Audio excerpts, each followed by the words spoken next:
I'm not sure visiting Italy is a good idea this time of the year.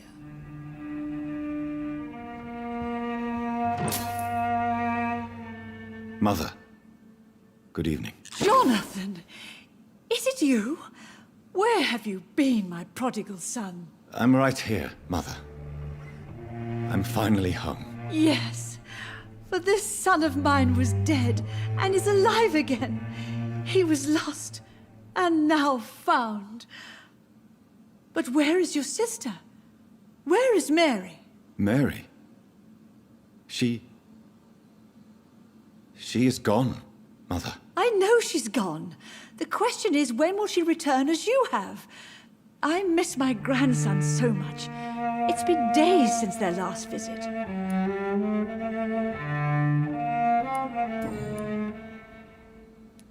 Why do you say Mary is visiting you, Mother? You know that's impossible. Why should it be? Are you not standing in front of me right now? Why should it be any different with your sister? But Mary really is dead, Mother. Yes. And are you not dead too? Isn't your father dead? And my grandson? And my son-in-law? You're all gone. But you all still visit me from time to time. But I'm not dead, Mother. I'm really here, talking to you, trying not to cry. Oh, it breaks my heart to have to tell you this. But of course you're dead, my darling boy.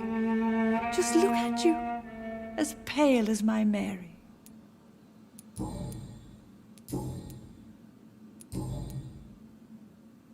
Do you need anything, Mother? Can I help you? I just want you to stay with me, Jonathan. Your room is ready. I asked Avery to make your bed. I'll stay as long as I can, I promise. Do you need anything else? Just one thing. Stop staring at me like that. As much as I love you, it breaks my heart to look at those empty and dead eyes. Are you working on a new painting? Not recently. I have trouble focusing on my subject and my mind quickly drifts. It's the same thing when I try to write poetry. I recently met a talented painter with an excellent technique. I wish you two could meet. I'm sure you'd like her. I'd be glad to meet her. What is her name? Is she famous? Is she dead too? She's not famous, and her name is of no importance. And yes, she is also dead. The important thing is, I hope you two get along. If she ever fancies meeting your mother, I'd be glad to welcome her into my home.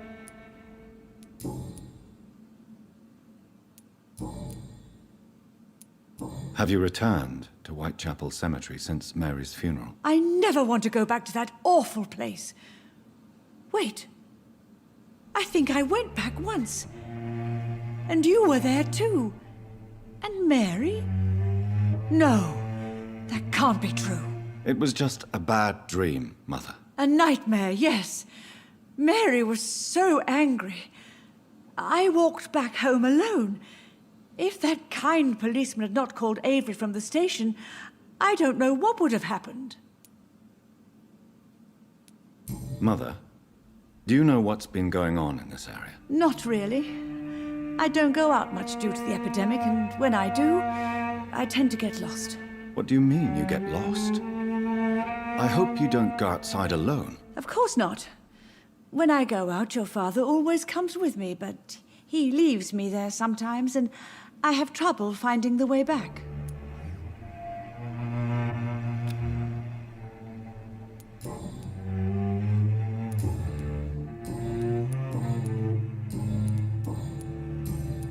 Goodbye, Mother. Try to rest now. Goodbye, son. Please come back soon.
I remember Sunday walks in the park.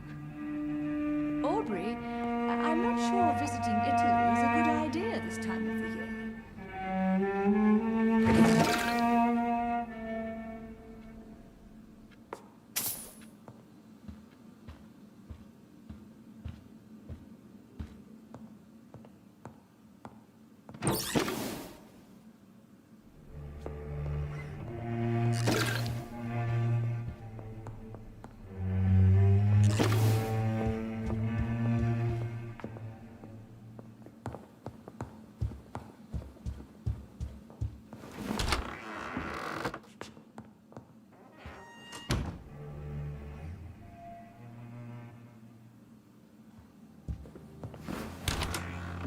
Why not?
Good evening, Avery. Mr. Jonathan? I can't believe my own eyes. Oh, it's a miracle. We all thought you were... Oh, sir, your poor sister. What a tragedy. I know, Avery. I know about my sister's murder. Miss Reed expected you to return to assist with the funeral, right up until the last minute. Where have you been, Mr. Jonathan? We needed you here.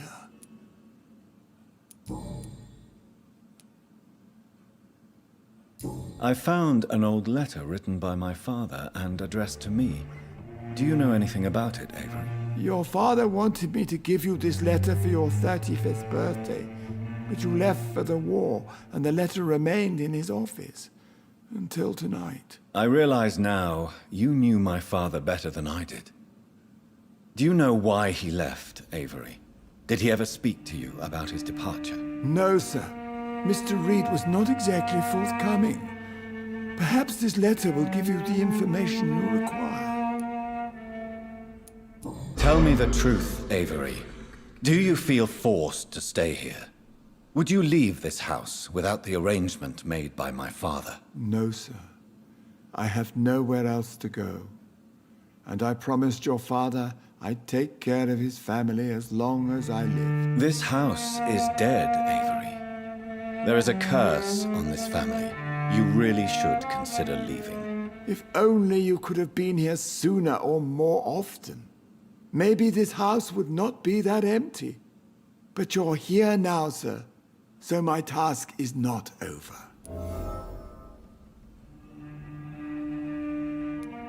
You have served this family extremely well, Avery. Your support during these terrible times is much appreciated. Then I will stay. All I ask is that you take care of my own funeral if I die before the end of the epidemic. No mass grave, please, sir. Do you really think I don't take enough care of my mother, Avery? Yes, I do, Mr. Jonathan. You clearly have something more to say. Speak your mind, Avery. I know you work hard to help the sick, but what will you do once the epidemic is over?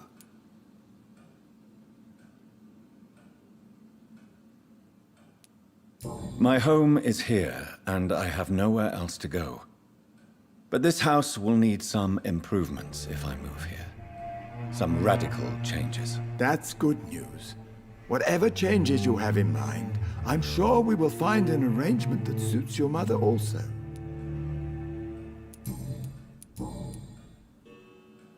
How is my mother? Not well, I'm afraid, sir.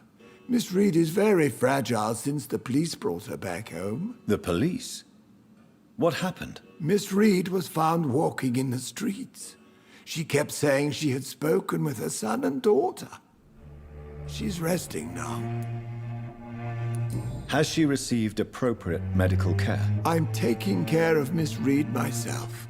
Hospitals are so overwhelmed by the epidemic that they can only accept patients infected by influenza. Perhaps we could arrange a short trip. Somewhere sunny, like France. She has always been very fond of France. I think leaving London could do her good. I'm afraid Miss Reed is too frail for the moment. Recently, she started going out at night without remembering it. I have to watch her carefully. I'm sorry I could not be here for Mary's funeral. Your mother was strong, sir, but your support would have been appreciated. Apart from the priest and I, no one else attended your sister's funeral. To be present at the funeral with you both was my dearest wish, Avery. But I am sorry, I simply could not attend. I would not dare to question your absence, Mr. Jonathan. All I can say is that we missed you a great deal during these difficult days. What is the situation in this part of town? For a time, the West End seemed spared by the epidemic. But the situation is getting much worse. Have you no relatives anywhere? I'll understand if you want to take a few days to see family. Your father managed to guarantee my earnings as long as I take care of this house, sir. My sisters are dead, and I've never met my nephews. I'll stay, sir. Goodbye, Avery. Please watch over my mother until I return. Of course, Mr. Jonathan. But please return as soon as possible.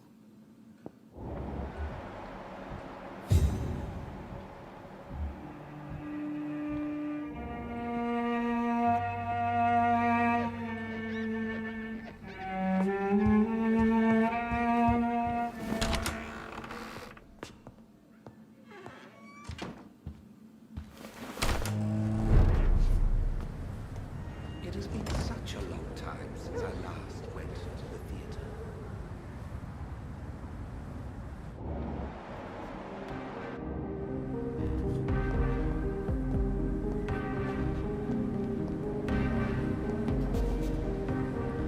Good evening, sir. Please forgive me for disturbing you. I'm a doctor. I never judge a man by his title, but by his attitude. And you are not disturbing me at all. I am Calhoun Russell, and I welcome you. Well, I must admit it's good to receive a warm welcome for once. I'm Jonathan Reed. Welcome, Dr. Reed. Welcome to my humble shop.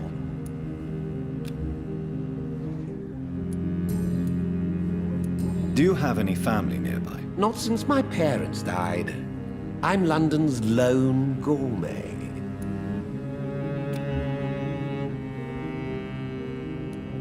Really? But you seem to be such a pleasant and sociable fellow. I'm afraid the real hedonist has to be sometimes. I discovered ecstasy as a solitary pleasure, but it does not mean it can't ever be shared. London's lone gourmet. What a strange title. I used that name in my early years when I was a food critic, and I kept it.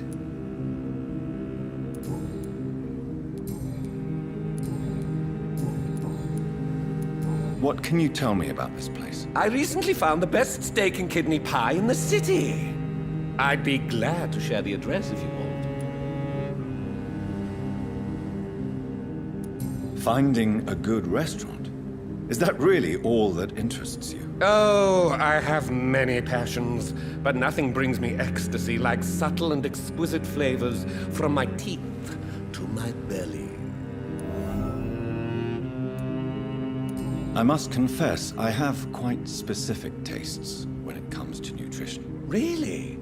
Well, I'm always happy to try new exotic meals. If you ever find an intriguing table, please share the address. Is it not a little too late to be trading? On the contrary, it is the perfect hour. Believe me, my friend, it is always at night that you meet the most fascinating characters. But what about the epidemic? The bombs and raids? And all the random violence? Please, sir, this is London, England. We will prevail. And if a bomb must fall on my shop, then I'll be there to hear it falling. So you prefer to work at night? Oh, I also enjoy a sunny day like everybody else. But the night always has a certain je ne sais quoi of its own. How is the situation in this part of town? Life is good and peaceful. We're lucky to live in such an era of progress and wonders. Are you not concerned about the epidemic? Oh, I'm sure the authorities would take the appropriate measure if the danger were that high. You cannot expect the newspapers to expose the truth while the war is still raging. I can assure you that the situation here is desperate. Well, that's news then. But I can't believe that things are that bad. Are you sure you're not exaggerating a bit? For the thrill of it?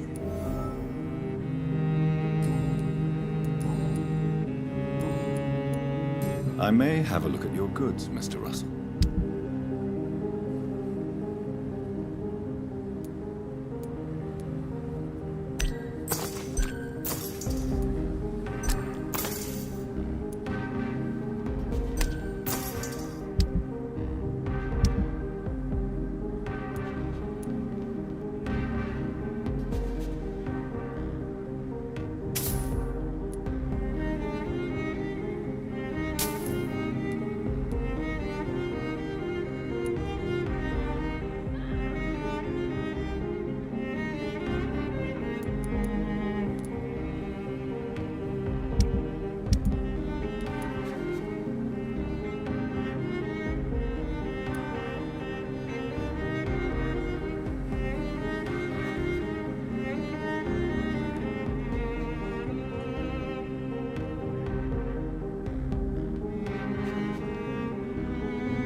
The Ascalon Club. The heart of British vampire society. Not quite as subtle as I expected.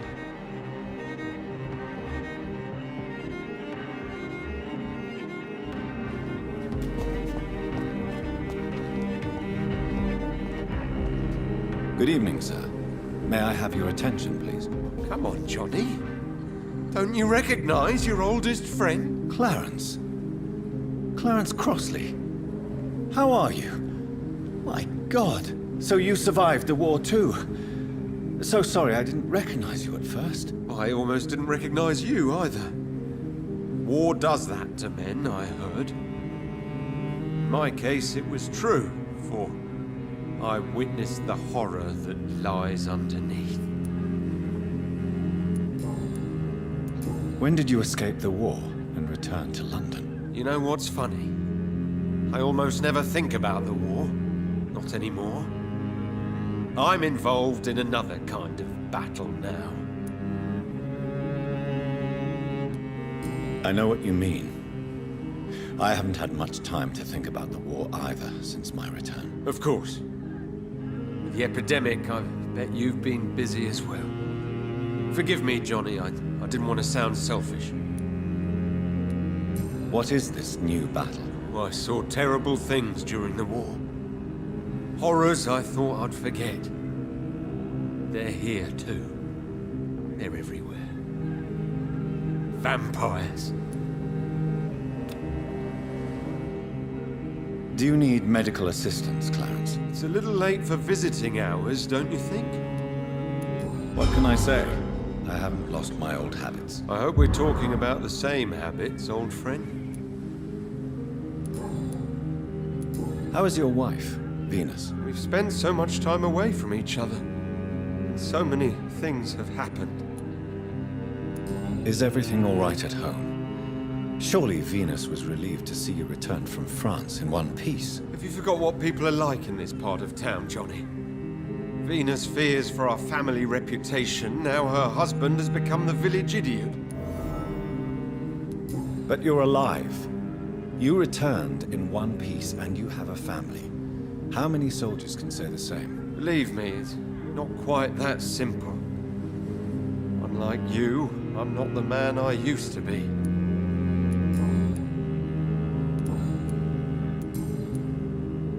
When did you escape the war? You know what's...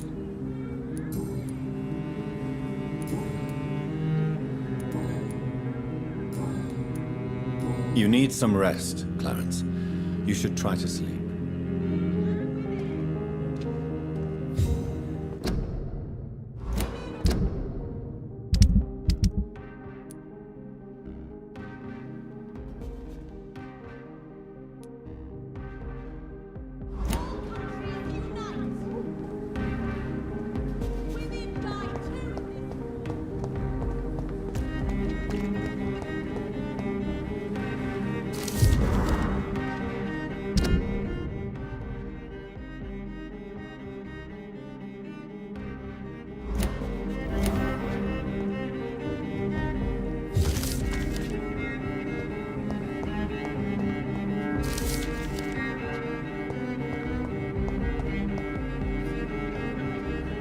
Good evening, old chap.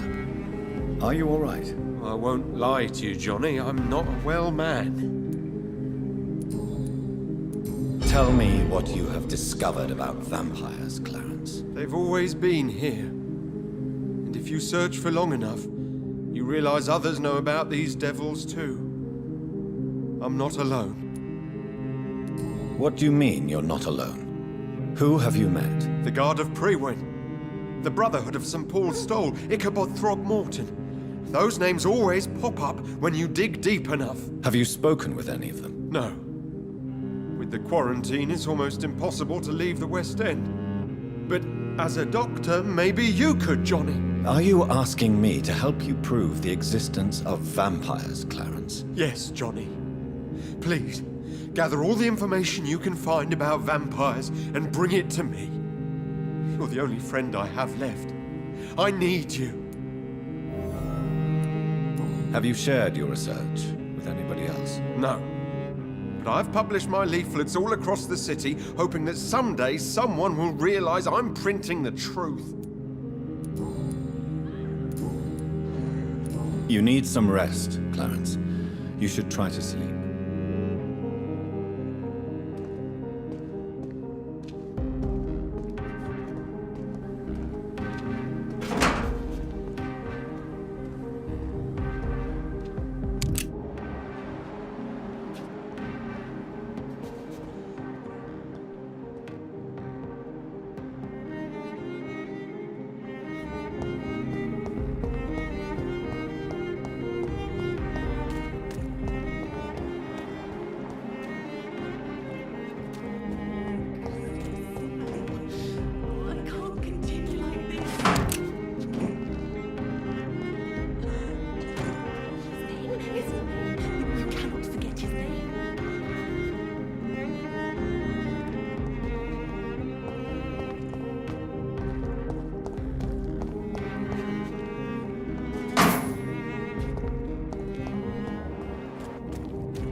Good evening, miss. Can I help you? I'm a doctor. Dr. Jonathan Reed. I am Karina Billow. I don't need any doctor. The rats. Where are the rats? Miss, you don't seem well at all. Are you afraid of rats? Has one bitten you? No, it's me who bites them. Tasty, juicy, disgusting rats. I can't stop eating them. Help me, please. Help me to disobey the voice.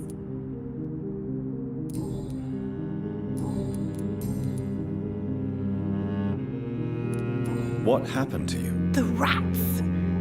The answer hides in their little crunchy bones.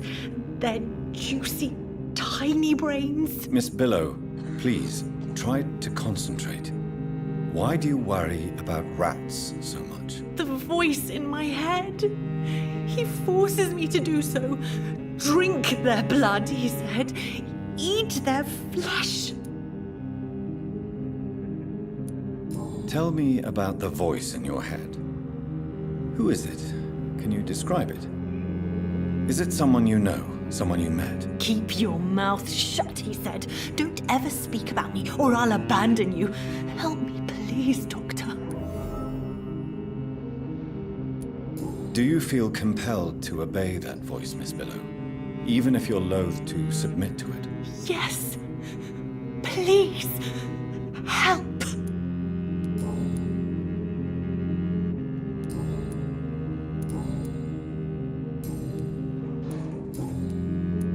Tell me about yourself, Miss Billow. What do you do for a living? Oh, I'm hungry. Need to eat. Have you got something for me?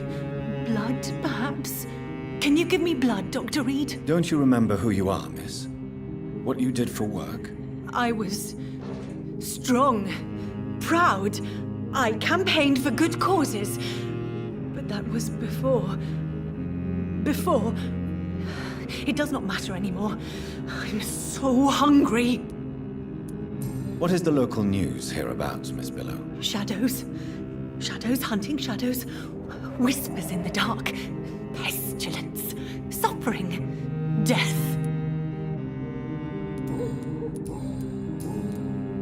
I must go now. Goodbye, Miss Billow.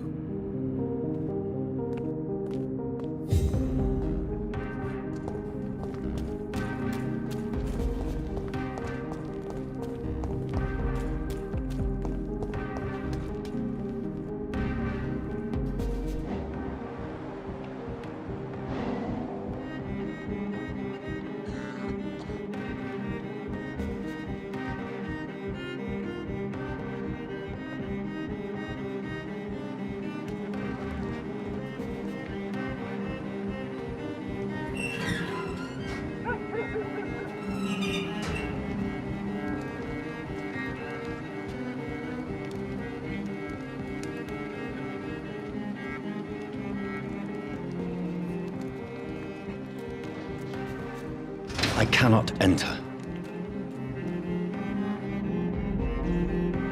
Where are you? Disgusting pests. I'm so hungry. Come on. Let me lick your soiled fur and purulent bodies. Show yourself. Bloody rodents.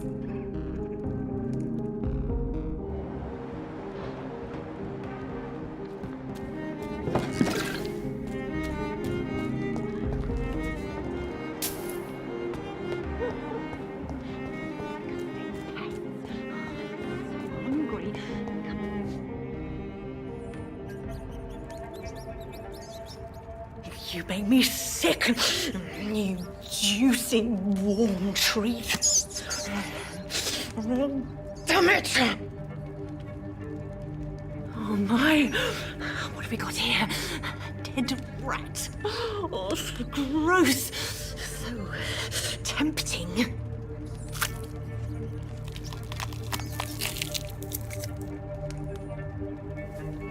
Eternal life. Through the blood of the lesser beasts, he said. Oh, dear God, help me.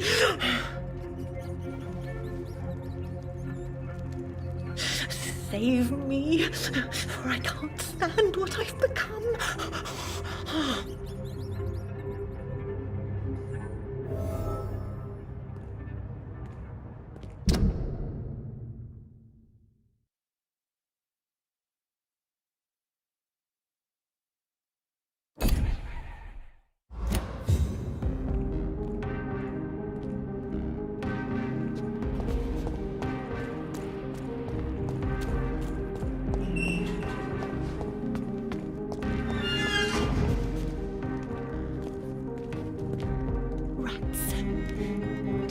rats.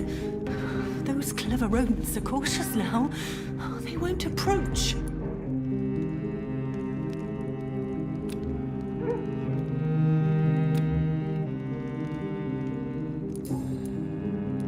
Why do you eat rats, Karina? Their flesh contains the path to immortality. I have to eat them all if I want to live. Help me. Please. Make it stop. I don't know if I can, miss. You have been tricked, forced to play a disgusting game. I don't know how to save you. Kill me then, Doctor. Take my life. I beg you.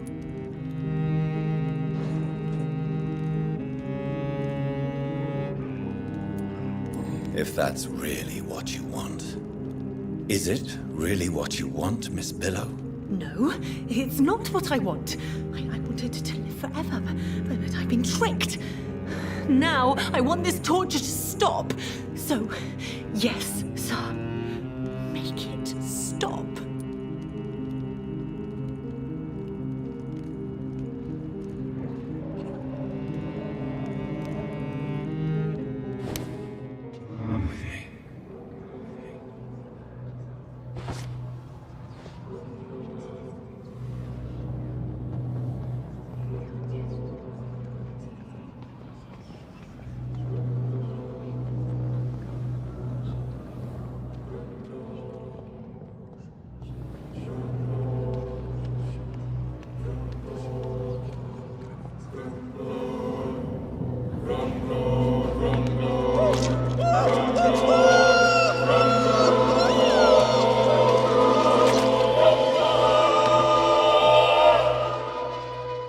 Thank you for releasing me. I can finally say the name of my torturer. It's Jacob Blackwood.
It's locked.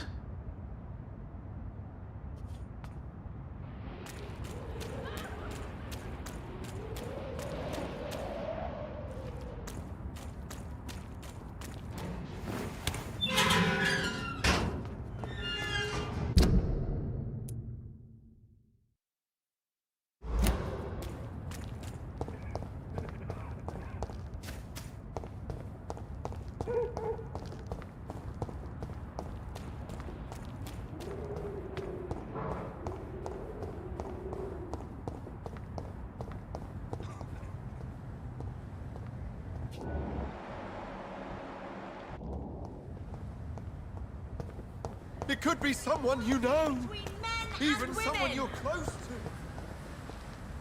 Women's right to vote is only the first step. Good evening, miss. Oh my God, no. Please, Mr. Vampire, don't kill me. Please, no. I'm too young to die. I still have so much to offer this world. Wait, no. Why do you think I would... What? Don't worry, Dr. Reed. I know you wouldn't harm me. Mother told me you were in this part of town and might drop by. Your mother? My name is Charlotte, sir. Charlotte Asprey. My mother taught me long ago how to recognize the signs that betray a vampire. I understand she also taught you how to tease and gently mock innocent young Econs. It's a pleasure to meet you, Miss Charlotte.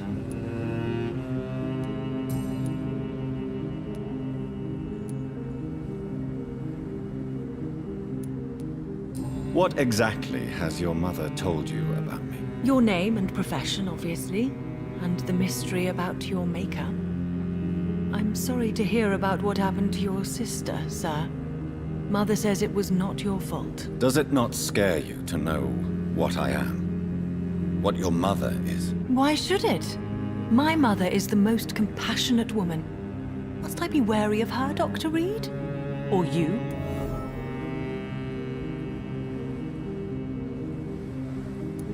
Of course not. You have nothing to fear from me, or your mother. Good to know. And don't worry, my mother told me everything I need to know about vampire tricks, their nature as well as features. Your mother is not like any other vampire I've met. I believe she thinks the same about you, Dr. Reed.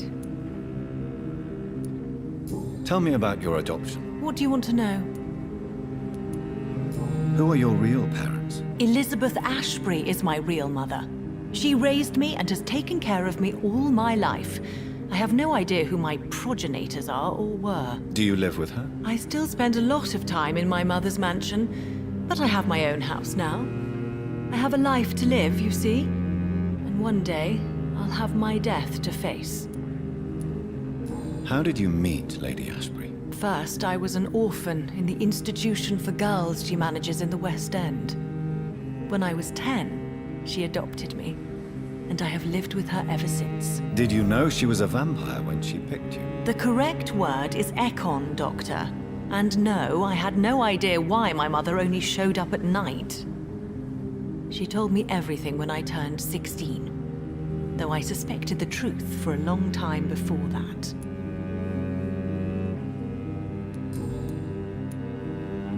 What are you doing out here? You mean, what do I do outside at night since I am a woman? Let me ask you a question, sir.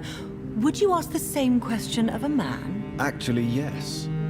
I ask the same question to everyone who dares to go outside at night, considering the risks. Well, if you must know, I campaign for the right to vote for all women. Why should I wait to the age of 30 years when men can vote at 21? Are you a suffragette, then? Oh, you really are Elizabeth's girl. Without a doubt. All adult women have the right to vote in the US, in New Zealand, and in Australia. But women here can't vote unless they are property owners. No need to convince me, Miss Charlotte.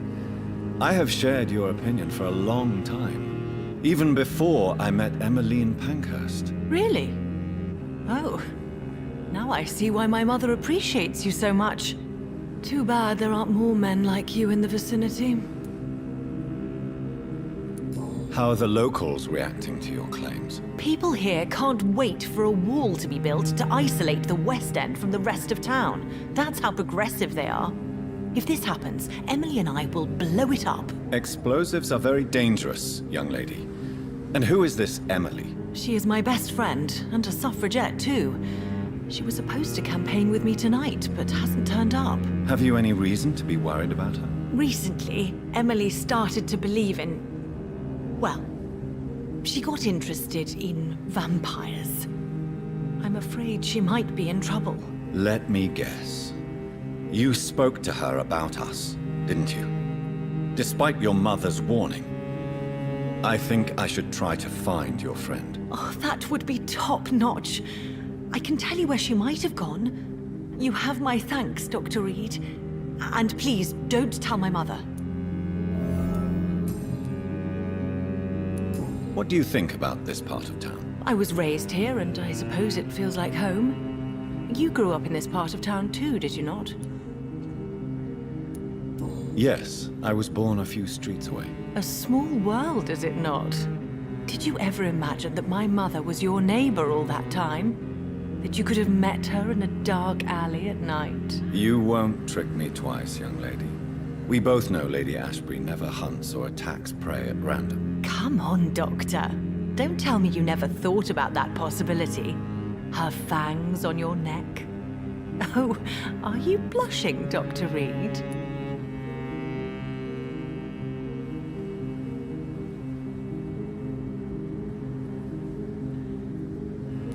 Is there something that's bothering you? Too much selfishness and individualism for my taste. Even when there was no epidemic. Even if that's partly true, may I remind you that many charitable institutions are financed by the selfish and filthy rich. I suppose you're right. But society must reform and renew itself, or we are all done for.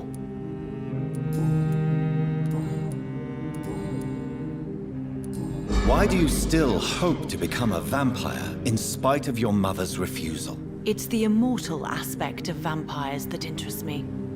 The world won't improve unless women take charge. I'm convinced of that. You're obviously a clever woman with a good education and a brilliant future. But have you thought about the price you'd have to pay? The loneliness, the necessary masquerade. Is it not true of every high position? To change this world and make it a better place, one needs time on one's side. Tell me, Charlotte, how do you plan to achieve eternal life, since you've obviously given it a lot of thought? I won't give up. You have no idea how determined I am, sir. I may contract a deadly disease. I may throw myself under a carriage, just to be saved by her sweet kiss. That's a disturbing answer, young lady. And the worst part of it is, I know you speak the truth. There are less dangerous ways, Doctor. Instead of throwing myself under a horse like Emily Davison, I could just throw myself into your arms. Stop playing this game at once, Charlotte. This is unworthy of you, of your mother, and of myself. I'm sorry, Dr. Reed. Please forgive me. That was stupid. Your mother has refused to turn you into a vampire. Tell me more about it. Each time we argue, Mother expresses the same fear. She wants me to remain alive and full of joy, rather than become melancholy and immortal. She claims you can't have one without the other. It's pure selfishness. Your mother has walked this earth for much longer than you or I. She is wise, and we should not ignore her advice when we disagree with it. But why shouldn't I be allowed to forge my own experience? There can't be only one righteous way to deal with eternity. It's your mother's choice. As daughters and sons, we have to accept the decisions our parents make for us despite our own wishes. I love my mother, and have accepted everything from her. Even that she named me Charlotte, when it was not my original name. Does it bother you? No. Whoever I was when I was born, I am now Charlotte Asprey. It hurts as much as it makes me proud to know that's the name my mother will read on my tombstone. Do you know why Lady Asprey chose you to become her daughter? No, I don't. Each time I ask her that question, she smiles and says it's precisely because I dare to ask such questions. Do you ever regret that she chose you? Of course not. Though I often wonder if she adopted others before me. If so, where are they buried? How is it for them to pass through life with a never-aging mother?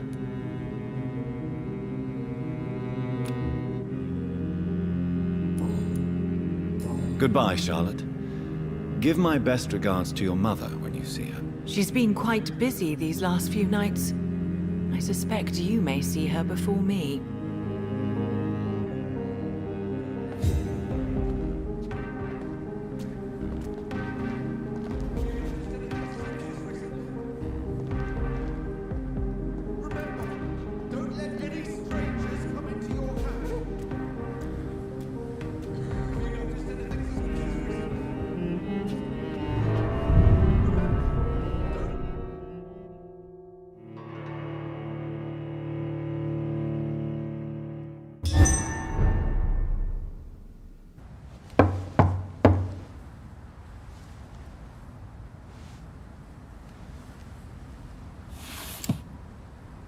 Do you know where you are standing right now? In front of the Ascalon Club, I presume. The Ascalon Club only summons or ostracizes. What is your business tonight? I received an invitation. I'm Dr. Jonathan Reed.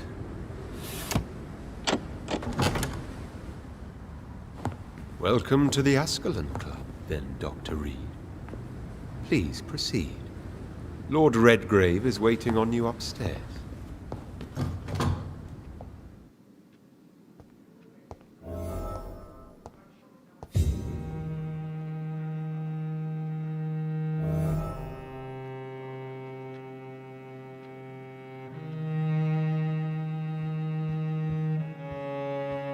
There has been quite a battle here.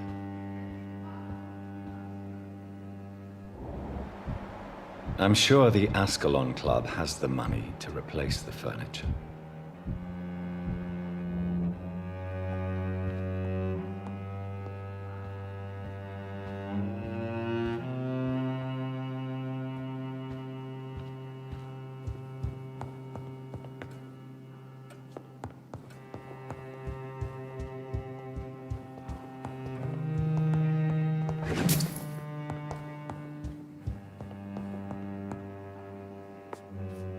Welcome to the Ascalon Club, then, Dr. Reed.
Good evening. We repel the intruders for now.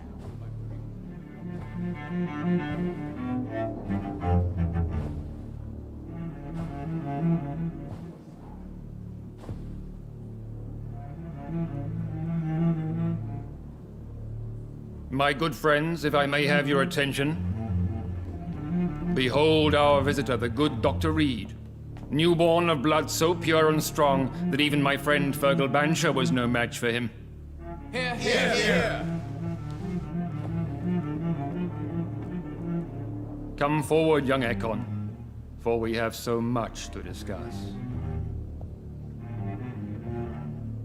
Welcome to the Ascalon Club, Dr. Reed. I am Lord Redgrave, Earl of Bristol and chairman of this exclusive association. Lord Redgrave. At last we meet. I've been eager to make your acquaintance. I've heard some astounding things about you. Please accept my condolences for your loss, Dr. Reed. Thank you, my lord. Lady Asprey expressed your wish to meet me. Yes. The lady has always been a useful acquaintance, though not always reliable. Is she a good friend of yours?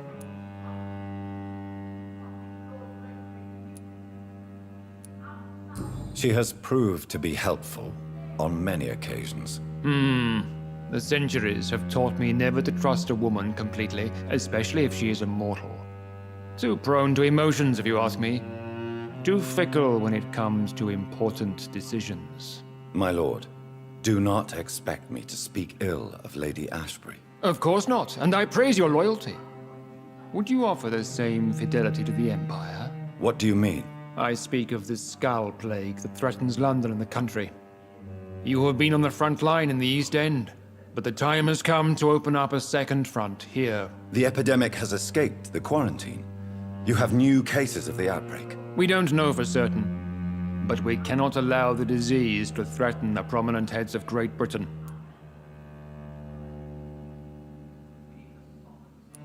Why have you asked me here? Because the crisis is escalating. Our enemies, the Garde Priwen, have even launched an open hunt. The only way to calm things down is to put an end to the epidemic. You want me to find possible sources of the outbreak in the West End. Is that it? Ah, straight to the point, like all eager newborns. We shall have time to talk about all this, Dr. Reed, but first, I should like to get to know you better. Talk? Is that the only reason you asked me here? Well, no. I also wanted to meet the intriguing Ekon, who made such a powerful progeny of his sister. You have not learned the name of your maker, am I correct?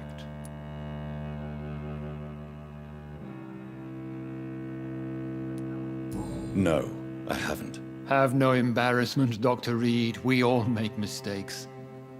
But whatever your lineage, you are definitely Ascalon material. What do you mean? I would like you to become a member of the Ascalon Club, and to serve me as such. Before I accept, I have so many questions. Please ask. I killed Fergal, who claimed to be one of yours, sent to cleanse the East End of all skulls. Will his death be an issue? Do not worry. My priorities have changed. Fergal was a zealous servant of mine, but like any servant, he had his limitations and is readily replaced if necessary.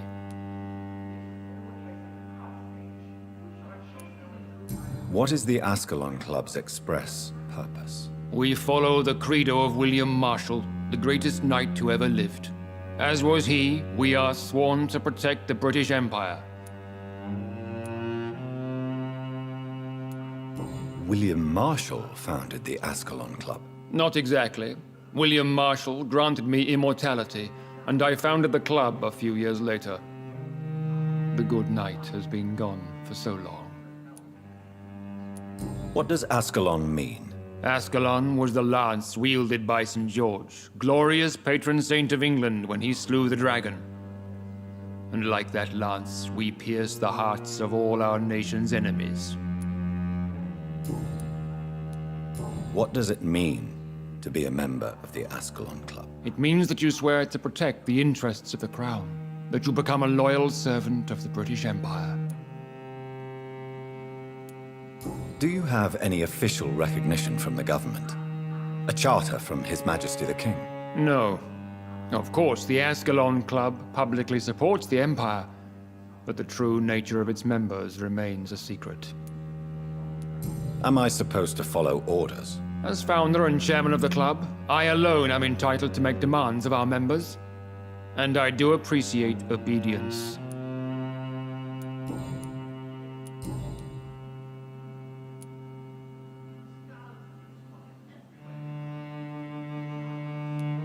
I agree to join the club. This is good news. Good news indeed in these crucial times. Let's inform the Assembly formally and proceed with your initiation. My initiation? Fear not. Nothing fancy nor dangerous. It is just that we, the members of Ascalon, believe that tradition and custom are the backbone of this country.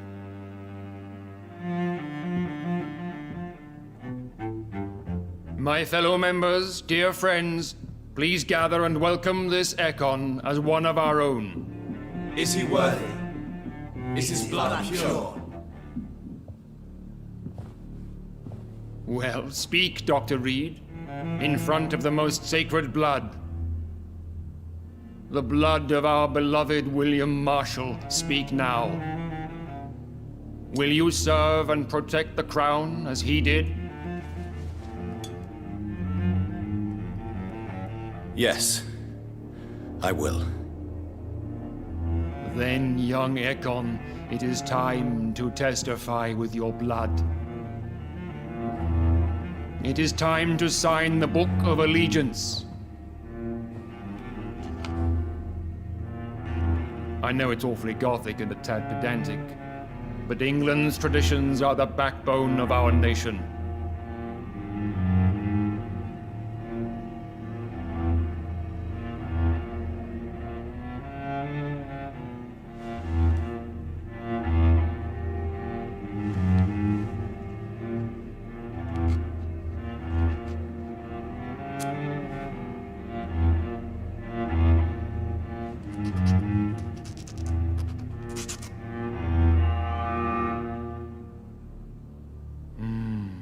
Delightful.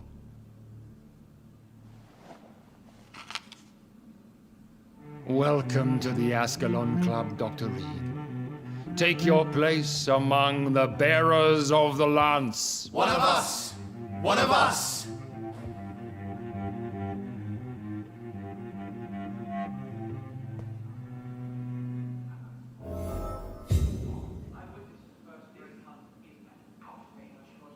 I personally went patrolling last night in the West End, and I spotted at least 2 foreign Ekons. This is an outrage. We shall chase these intruders down. I was chased by a gigantic That went falcon well, did it 2 not? nights ago. It is always useful to bolster the troops' morale, especially before a difficult battle. You have the makings of a general, my lord. I was, though very long ago, well, not quite a general, but a proud defender of the crown. So why did you really want to meet me? Straight to the point again, young Ekon. All right, let's talk, you and I, Lance Sparrow. I'm listening, my lord. According to my spies, you have worked with Dr. Edgar Swansea on the epidemic, and your findings were quite alarming. Do you know Edgar Swansea? Not personally, but I've been told he has some sort of immortal fetish and is a good friend of yours. Does it bother you that I consider him my good friend? As long as you reveal nothing of the club's inner workings, why should I forbid you engaging in conversation with the good Dr. Swansea? You were spying on me? Not personally. I rarely leave this building. But once he found you, Fergal kept me informed. Until you put an end to his mission. Who was Fergal? I don't see him sipping tea with the others in the club. Fergal Banshire was my squire of sorts. Even before becoming that magnificent beast, he was a brute. He served me well for decades. No, I mean, what was he? He was clearly no ordinary vampire. No, he was a Volcod. All muscles and instinct. Quite the rare breed. Ferociously territorial. Mortals often mistake them for werewolves. You do know I killed him. Yes. Will you bear ill will towards me for his death? Of course not. Your victory was quite impressive and courageous. You earned my respect. Yes, I'm convinced the recent invasion of frenzied Scals in London is directly linked to the epidemic. This is not the Spanish flu, but something else. I would be glad to hear more of your discoveries, Dr. Reed, but for now, my main concern is the security of London's inhabitants, both mortal and immortal. What do you mean? Alarmed by the epidemic, the Guard of Prewen has started a war against us British vampires. To appease the situation, we must eradicate the Scals.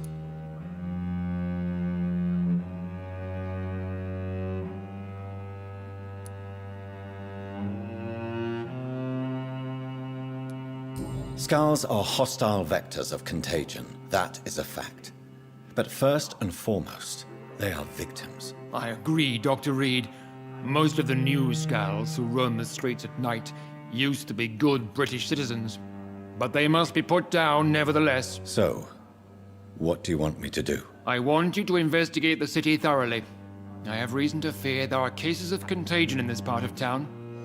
Our absolute priority is to find and cleanse them. And how would you like me to proceed? By all means necessary, Dr. Reed. You are now a member of the Ascalon Club and you have carte blanche. Interrogate the locals, follow all the leads you find, and get results.